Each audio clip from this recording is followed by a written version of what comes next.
Rutgers football losing to Kansas State 44-41 on Thursday night in the Rate Bowl. This is our rapid reaction. First time ever having David Anderson join for the rapid reaction. Why not? The season finale for the 2024 campaign for Rutgers football ending in a painful loss. A lot to cover. We're going to go through it as kind of quickly as we can. We're going to have a full postmortem for this season and what kind of state of the program later on in another episode. But let's just touch on this game. My just initial thoughts. Obviously, the success they had with big plays in the first half didn't show up as much in the second half. Thought they got too conservative.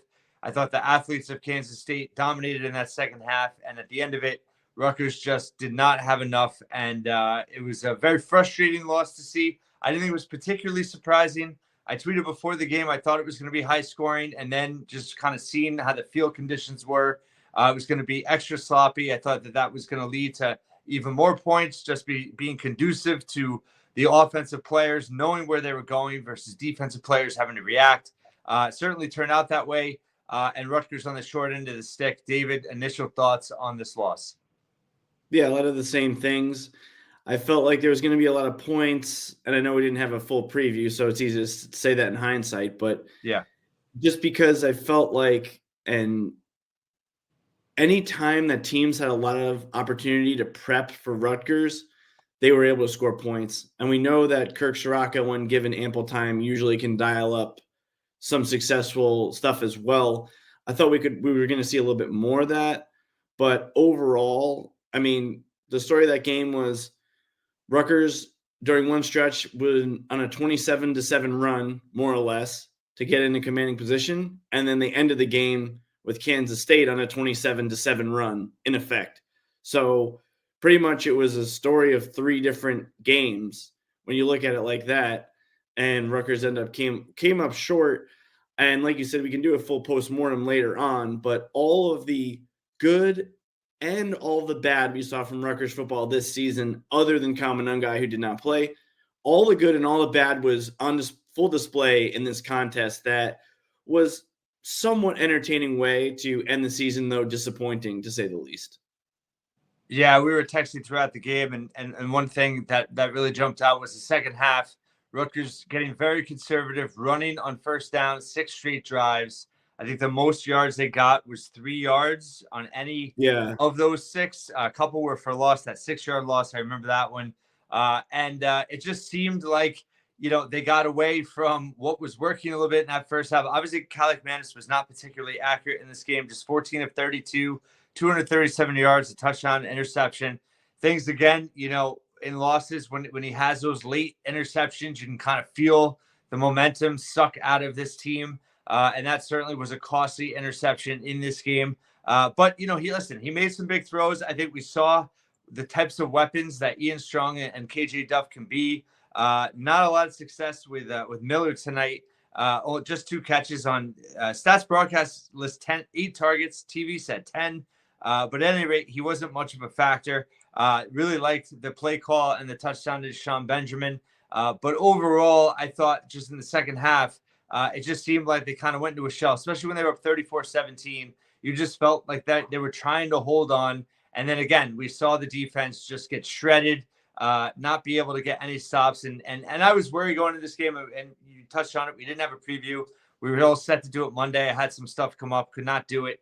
But in terms of just the athletes of Kansas State, the playmakers they had, I just felt like they were better than what Rutgers had. And that, I feel like in the second half, that really was the difference. Yeah, I mean, it just felt like anytime Kansas State got into open space, if Rutgers didn't stop them in the backfield or at the line, that they were going to get big yards. I mean, I think we kind of had this suspicion preseason, like, was Rutgers going to be fast enough in some of these games? And ultimately, in most of their losses, other than Wisconsin, where they kind of just got beat up, I mean, the majority of their losses came in that fashion. And, you can understand a little bit of it because obviously they didn't have Coach Arseniak, and for as much as you want to say that he was partially responsible for the breakdown and the resurrection of this defense, you could see there were moments that probably were the effect of a makeshift defensive coaching staff. Not to say that's why they lost the game, but Yeah. there were definitely moments that happened where there was nobody in an outside contain, or somebody didn't know their responsibility when it came to a communication breakdown. But just the lack of speed once Kansas State broke loose just was on full display. I mean, that guy was not their starting running back. I can't imagine how many yards that their star running back who set out to go to the NFL would have had in this game. I mean, they really didn't run it through the tackles at all. It was all breaking it to the outside, a lot of motion, a lot of jet sweep action. And it looked like if Kansas State wanted to go into that trips right, or sometimes it wasn't trips, but then they put people in motion, triple option, that Rutgers had no way of stopping it. And then they ran, to their credit, a lot of action off that. Sometimes they would then motion a guy to the left and like adjust the defense's eyes on it. Rutgers seemed to go back to what they did earlier in the year, where they were trying to play strong side, weak side, and they got caught not too many times, but there was definitely one or two plays where that was a negative. So, again, I think the defensive coaching staff, giving up 44 points is not going to win any games. Let's just be frank. Offense, I mean, you put up 41 points against a team that is obviously limited defensively, but you definitely left some out there. So, again, I think entertaining, but you could just feel it slipping away. I mean, like I said, Kansas State scored 27 of the last 34 points in this game. And you know that even if Rutgers tied it, you felt like Rutgers had no chance of stopping them, that you're going to have to hope for, overtime, and then, maybe you hold them to a field goal and then you score a touchdown, or maybe they score a touchdown and you score a touchdown and get a 2-point conversion. Like, it just felt like the longer this game went, even if Rutgers was to put together a drive there, if they didn't punch in a touchdown at the end of the fourth quarter, that they weren't going to come back. That's what it felt like.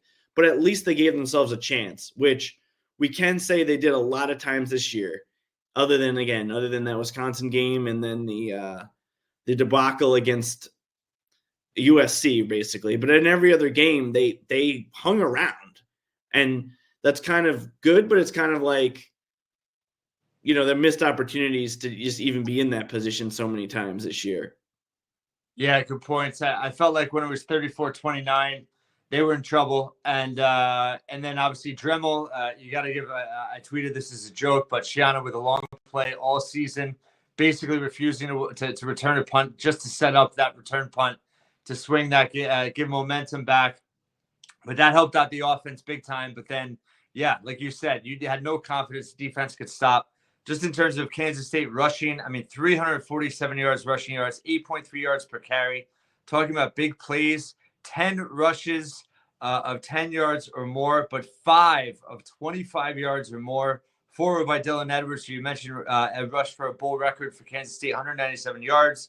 Also, Chase Brown had a big run, as did, Avery Johnson had a run over 27 yards as well. But I mean, 43 yards, 34 yards, 65 yards, 27 yards, 36 yards, 5 rushes over 25 yards in one game. That is insane.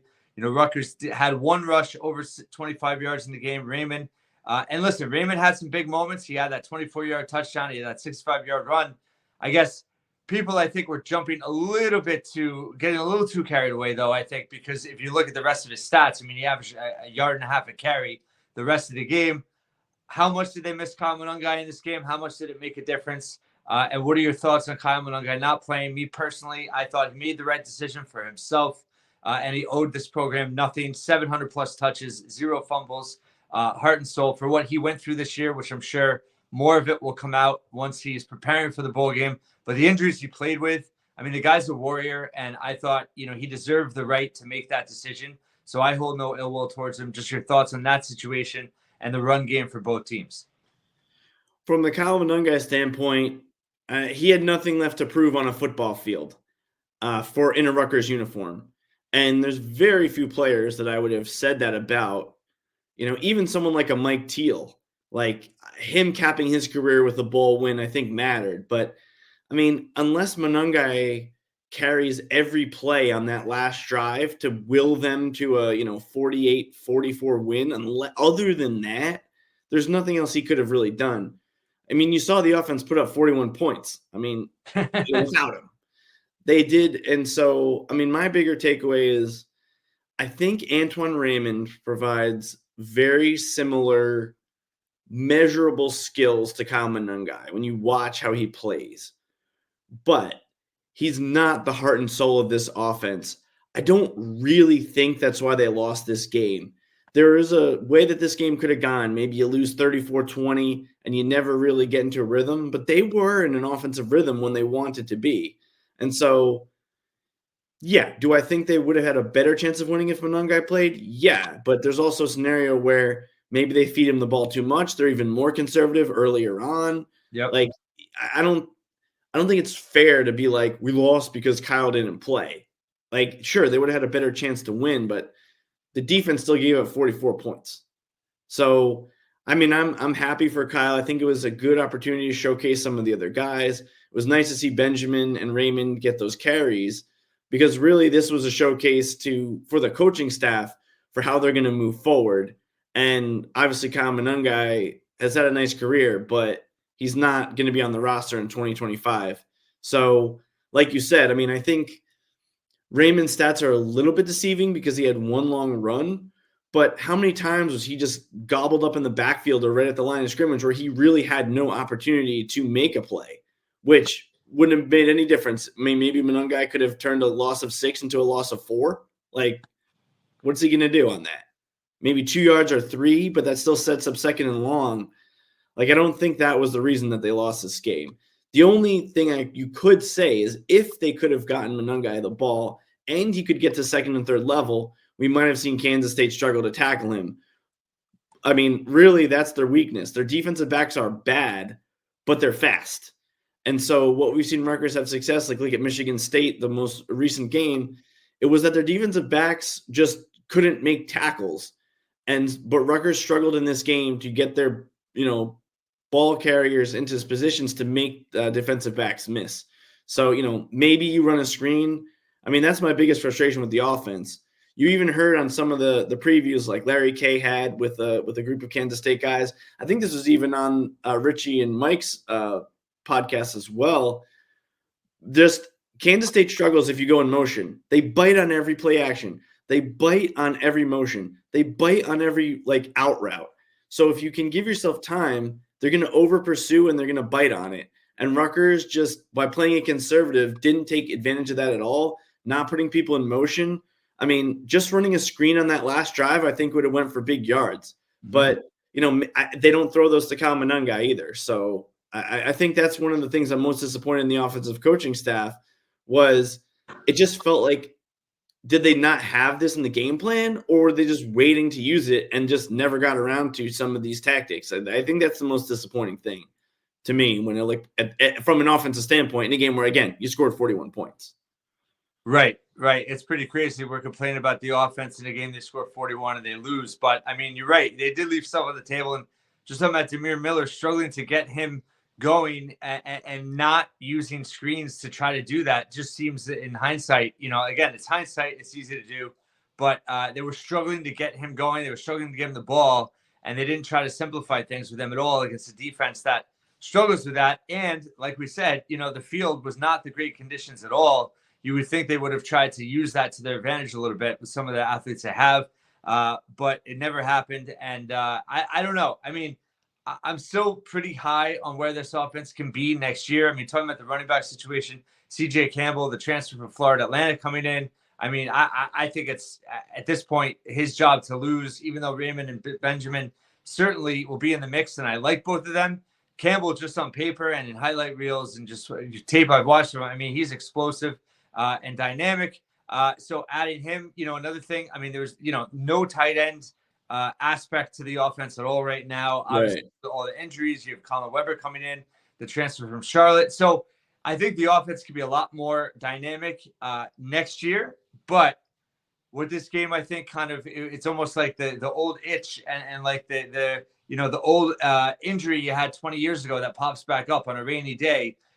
Is Gianno and Chiraka ever going to be able to let go of this mindset, this mentality of we have a double-digit lead, we're going to tighten things up, and we're going to get really conservative with the offense, because it doesn't matter how many weapons you have if you don't use them, especially when you have teams on the ropes. And they had Kansas State on the ropes, and they Yeah. couldn't knock them out. And it's this doesn't sound right coming out. It's late, or it's been a long holiday week. It's not that they weren't trying to win and knock them out, but I didn't think that they were strategic in terms of trying to do so in what they were calling late, in that third quarter, early fourth. Yeah, I mean, I think they went away from what Kansas State's defensive weaknesses are. Yeah. And Rutgers tried to, it's kind of more like basketball, where you have to decide, like, are we going to go with our strength or try to attack the other team's weakness? And Rutgers kind of went to what they thought their strength was early in the season, but we can kind of tell that's not really their strength now, which is power running. I mean, maybe that one run that Raymond had made them think that they could run between the tackles more. But I mean, I was going through it before we got on here. Again, it's past 10 o'clock, about an hour removed from the end of the game. But run for 2 yards, run for maybe 3 yards, run for loss of 6, loss of 2 was mixed in there. Like, I understand you're trying to shorten the game because they're not stupid. The Rutgers coaches knew that a defense was going to struggle. So they were trying to make sure they kept the clock moving. But Kansas State's defensive backs, like I said, they struggle when you put them in conflict. But even on the interception, eighth and through, their defensive backs have recovery speed. And they're smart in terms of they know if they're in man coverage, that the guys who are not covering a man trust that the other guy is fast enough to stay with that man, and they just kind of roam free. And that's how Kansas State was able to get that interception, where basically you had a free defender who just kind of followed Athan's eyes and then made that play. But then Rutgers kind of panicked and overcorrected and then was a little scared to throw again, something kind of gun shy we used to see a lot with Gary Nova. But I don't think Ethan Kaliakmanis, I mean, sure, he did have struggles this year where he's hot or he's cold, but his cold is not as cold as some of the other quarterbacks we've seen in a Rutgers uniform. Mm-hmm. And so it seemed like that play on the last drive when they threw to Miller would have been open every time. Yeah. Like it seemed like they could have run that slant or that curl in the slot constantly. The other thing was, like, on that last play to Strong, why is he trying to outrun defenders on a crossing route? That's not what he does. I mean, I hate the fade, but that's like literally the one time you could have ran it on that series, and I would have been like, all right, it might work. And it just, they went away from everything that Kansas State struggles with. I mean, basically, like I said, Kansas State runs a defense a little bit like Wisconsin. I mean, their defensive ends are not a 2-4 like Wisconsin runs, but they're so undersized. It's basically like if Rutgers played Flip Dixon at defensive end. Maybe the guy's a little bigger than that, but I mean, I know Tyreen Powell is way bigger than the defensive ends they were trotting out there. And so the fact that you just kind of let them use their speed to run up field is just, they're going to overrun so many plays by doing that. And you didn't use that against them at all. I would have went to the play against Virginia Tech. If you're going to run to Strong, I would have ran that screen, because Virginia Tech's defense is the same thing. They just crash down. And Kansas State does it over and over and over again, especially if you ran motion on the play and get them adjusting. Whereas Romain, I think it's Romain, the middle linebacker, he was just doing whatever he wanted out there.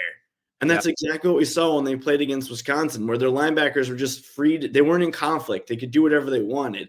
And so that's where, again, like you said, we're nitpicking 41-point offensive outburst. But there were things Rutgers could have done. Really, the game was lost defensively, but they could have won a shootout in this game. And hopefully going into next season, they have more in their back pocket that they can go to if needed. And even the passing game, they weren't running like ball control passes. They were running long developing passes on second and long that resulted in sacks or incompletions, when if it just would have been, a slant for 7 yards on 2nd and 12, you would have set up a 3rd and short. Instead, they felt like they were constantly in 3rd and long. They converted some of them, but if you're trying to control the clock, it doesn't just have to be with the run. When you have Duff and Strong, you can run some plays to just kind of move the chains methodically, which, I think that's what they wanted to do on that final drive, but ultimately it didn't work out. Yeah, I think the tempo of the second half, just like you're talking about, that those slow developing plays put a lot more pressure on the offensive line. They weren't able to connect on all of them. You're right. I mean, looking at the first and second half splits is pretty jarring. I mean, second half, they had 82 total yards. They had 319 in the first half. They rushed for 15 yards on 17 carries in the second half. And that's what it felt like. It wasn't just the stats. That's what it felt like in the moment. Right. So I mean, it just, yeah, it was. They couldn't do anything. They couldn't establish any pace. I mean, their third down conversion was actually still 50%. It was for the game. They were 3-6 first half, 4 of 8 second half. But their average yards per play in the first half was 8.6 yards. Second half, 2.6. They were really good with penalties tonight. Just one. Kansas City had 5 penalties in that second half. But just in terms of their inability to sustain drives and then replicate the big plays that they had in the first half, it was just really frustrating. That last drive, Mikalik Manis, that third down run where he fell, he had, it's hard to know exactly what was in front of him, but he certainly could have made it a lot more interesting on fourth down if he had held it together. And it's just, I hate fourth down calls where you call pass plays that are, behind the first down marker. And you're right, with Strong, it just doesn't make sense. It's not playing to their strengths. They just, I don't know. They got too much in their heads. I don't know what happened, but really frustrating loss. Overall, any other final thoughts on this game before we kind of wrap it up in a bow? Just that first of all, you didn't get blown out, which is always really what the main takeaway, because really you just want to have a nice season of ball practice and have a competitive game. They clearly showed that they wanted to be there. A lot of these bowl games, one team doesn't want to be there. And they've said it on the broadcast several times. They want to be there. I do think Kansas State played with a little bit more passion, but the bigger takeaway for me is offense, if you can just throw in a couple more wrinkles, they're going to be competitive next year. They're going to have a chance to spring upsets. Special teams played well today. Not amazing, but well. I mean, Jay Patel continued the streak. Anderson was fine. They had that one nice return. They didn't really capitalize on Kansas State's inability to snap the ball well on specials. I thought they might have been able to get a block here or there. That might have been one of the reasons that Kansas State went for so many 2-point conversions. I know the math kind of made it so that they should go for it, but also they know that they couldn't afford a block kick in those situations either. I think this on defense, they have to know this defense has to be faster. Yeah. They have to be faster. You put too much pressure on your defensive line, and I thought Keontae Hamilton and Malcolm Ray had really nice games. I think Ray was kind of unfairly criticized early in the year and one of the reasons was because he was making, quote, too many tackles 30 yards downfield. But when I was rewatching that Michigan State game, it wasn't because he was not doing his job well. It was because he was literally sprinting from the opposite side of the field.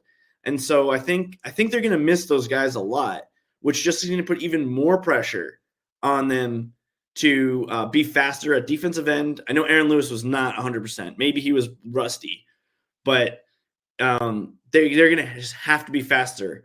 And I do think Robert Longerbeam had a chance to make a tackle on that one, and Bo Masco kind of dove, and you can't really be mad about that. Yeah. On that one touchdown, but they've got to either get faster players or prioritize the development of the guys on the roster who are fast. Because if you go into next season with the team speed you had on this defense this year, we're going to see, unfortunately, a couple more games like we saw against Illinois, like we saw against UCLA, and like we saw today, where if the other team knows how to utilize their playmakers, there's just a lot of open space. And then if you are going to not be that fast, you got to play like Kansas State played and just basically be like, we dare you to throw it deep. We dare you. And yeah, Rutgers connected on that one nice long pass to Ian Strong, which is not even his bread and butter. But that's what Kansas State defensively did. They knew their limitations, and they played their defense to their to minimize their limitations. Rutgers did that some this year, but they're going to really have to make sure they do it once they get a new defensive coordinator in place heading into next year. But that's basically it. I mean, do you have to play Salam because he's one of your faster guys? Maybe. I mean, and just take your lumps that occasionally you might give up a big play. I mean, that's really the number one thing they're going to have to do heading into spring practice. But I don't think this is totally a Debbie Downer. I know they blew a big lead, but this was a competitive game, and they are going to be going into the offseason with some momentum, albeit at the end of the day, we're going to have to say this was not as good of a year as last year. Finishing 7-6 against not as difficult of a schedule. I think we're going to have to just look back and say, hey, if they won this game, you could say fine. But having lost this game, I think we're going to have to say 2023 was a better season. But that's not to say that the team doesn't have opportunities for improvement heading into 2025 more than we may have thought heading into this year.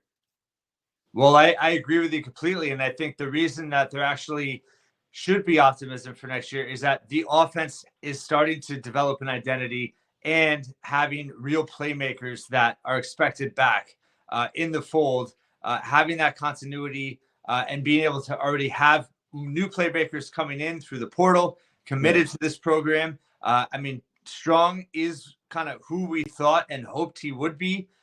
So that's been huge. Cali Kmanis, like you said, was consistent at times, even in this game. But his floor is a lot higher than other quarterbacks Rutgers has had. I think he's a winning quarterback. He's not a top, 5 quarterback in the Big Ten, but he offers a lot. And I think that he can only get better with a full offseason now with established receivers in this offense. Shiraka, year 3. So I think having a more established offense gives more optimism than the flip side, where, the defense now coming into this year, we were all hyped up, didn't come close to expectations. Obviously, injuries were a big part of that. But as much as they have a ton to replace now, there's also opportunity there, bringing in a new defensive coordinator, retooling the personnel, and like you said, really targeting speed as the Big Ten develops now with those Pac-12 teams coming in, some other Big Ten teams that just, recruiting at an extremely high level.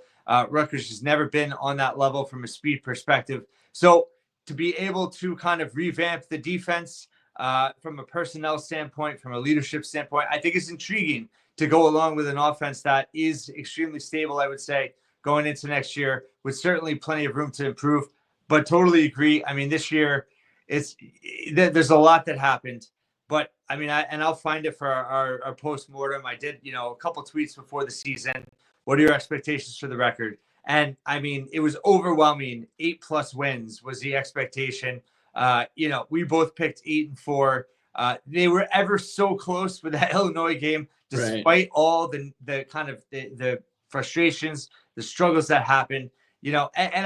Bowl games are tough. I think college football, it's just the dynamic of college football. If you're not in the playoff, if you're not in a New Year's Day bowl, it's kind of, it's kind of a weird ending, even when you win. But last year, and to your point, that was a real high, beating Miami and getting that first 1-8 season in a while. And this is a big letdown just in terms of the bowl they ended up going to, the timing of the bowl. Kansas State, I thought was a good team. But then to have them on the ropes, not be able to finish, it just felt like a kind of a microcosm of the season where you're setting yourself up to win big, to have a really successful season, and you just can't come through. It's very frustrating. And I think, however anybody wants to spin it, nobody was hoping they'd finish 7-6 and have this kind of loss the day after Christmas in a third-tier bowl that, is kind of irrelevant. Even though it would have been a nice win to have, and we would have been thrilled with 8 wins, you can't be overjoyed with last year's bowl win over Miami and then act like this game doesn't count. I think that's my biggest thing putting out there. You have to be disappointed with this loss. You have to be disappointed with the way the season ended.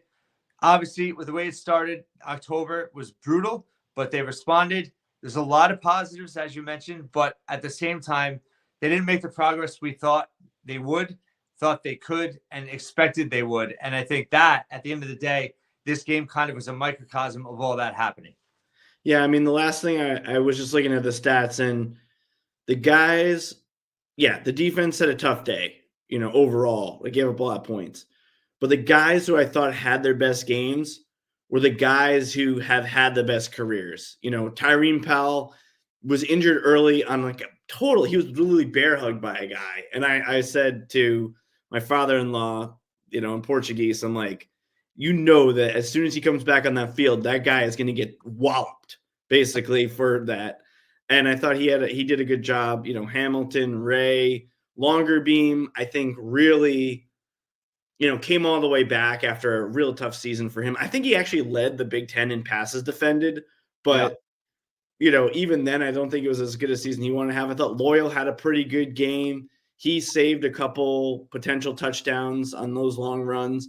So, the guys that need to show up showed up. Unfortunately, Kansas State just abused Jabome all day. I mean, I think he had 3 tackles. And then on the defensive line, outside of Hamilton and Ray, I don't think anybody else had more than 1 tackle, which is not going to get it done. You got to have your defensive lineman with more tackles. So I felt like, especially on defense, the guys who need to go out and deserve to go out with a good game did. So congratulations and thank you for your, basically service 4 or 5 years at Rutgers. We know the season didn't end the way that all of them hoped. I mean, I think Flip Dixon played hard. You could see it was evident once he came out of the game. Then they really couldn't stop him at the end of that game. I know, poor Jesse O'Fury is going to be on a poster, trailing that guy on that last touchdown, I think it was. But, you could see that without a healthy Flip Dixon, this defense was just out of sorts. And, just credit for what those guys brought, even for the last 2 years, even if this season didn't end the way they wanted. I think we're all appreciative of what they did, and hopefully some of them can continue to play football over the next few years. So that's just the last thing I want to say about this game is just the guys on defense that deserve to go out with at least a good statistical performance and putting some good tape out there for future NFL scouts. I think they did that. Yeah, well said. Definitely some great careers ended, and obviously they will never be forgotten just in terms of their impact and getting this program back to back-to-back bowl games, back-to-back winning seasons. Nothing to sneeze at all, especially with this program. It's been basically the last decade. And Schiano certainly has raised the floor of this program. We'll go back to the debate of how high can the ceiling be with Schiano. I certainly feel like these seniors, the defensive guys you mentioned, deserve better in terms of the ending to this season, but it is what it is. And I think there are some reasons for optimism next year, but certainly plenty of reasons for frustration for how this year ended as well. David, thanks so much. It was fun doing a rapid reaction with you. Thanks so much for listening and watching to this rapid reaction. We'll be back soon enough with a full review of the year and kind of current state of the program. We'll talk about all the transfers that are coming in, the recruiting class, and more to come. Anything else, defensive coordinator, obviously, to be hired soon. But for now, Rutgers losing 44-41 to Kansas State in frustrating, brutal fashion, blowing a 17-point second half lead, finishing 7-6 overall.